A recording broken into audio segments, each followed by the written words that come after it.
આગામી 3 દિવસ કચ્છમાં હીટવેવની આગાહી. સૌરાષ્ટ્ર દરિયાકાંઠાના વિસ્તારમાં અકળામણ અનુભવાશે.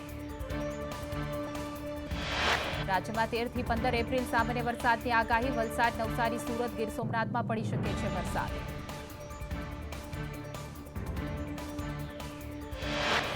પરેશ ધાનાણીએ રાજકોટ બેઠકથી ચૂંટણી લડવા સંકેત આપ્યા. ધાનાણીએ કહ્યું કે મેં ક્યારેય પીઠ નથી બતાવી.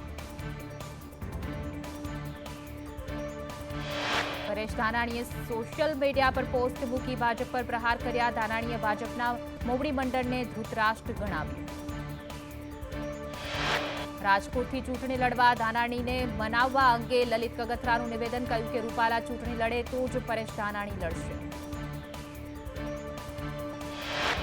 કમલમના ઘેરાવાની ચીમકી આપનાર રાજ શેખાવતની પોલીસે અટકાયત કરી. જયપુરથી અમદાવાદ એરપોર્ટ પહોંચેલા શેખાવતને ક્રાઇમ બ્રાન્ચે ઉપાડી લીધા. ક્ષત્રિય આંદોલનને પગલે ગાંધીનગરમાં પોલીસનો ચાપતો બંદોબસ્ત. ભાજપના પ્રદેશ કાર્યાલય કમલમ પોલીસ છાવણીમાં ફેરવાઈ. રાજ્યભરમાં પરસોત્તમ રૂપાલાના વિરોધમાં ક્ષત્રિયોનું પ્રદર્શન. કેટલાક શહેરોમાં વગર મંજૂરીવાળી રેલીઓ અટકાવાઈ.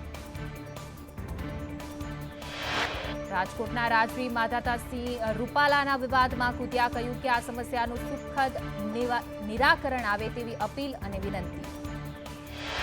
જોહરની ચીમકી આપનાર પ્રજ્ઞાબા ઝાલાને નજરકેદમાંથી મુક્ત કરાયા. પ્રજ્ઞાબાએ કહ્યું કે ભાજપમાં જોડાયેલા દૂતોને રાજપૂત થવા આહવાન.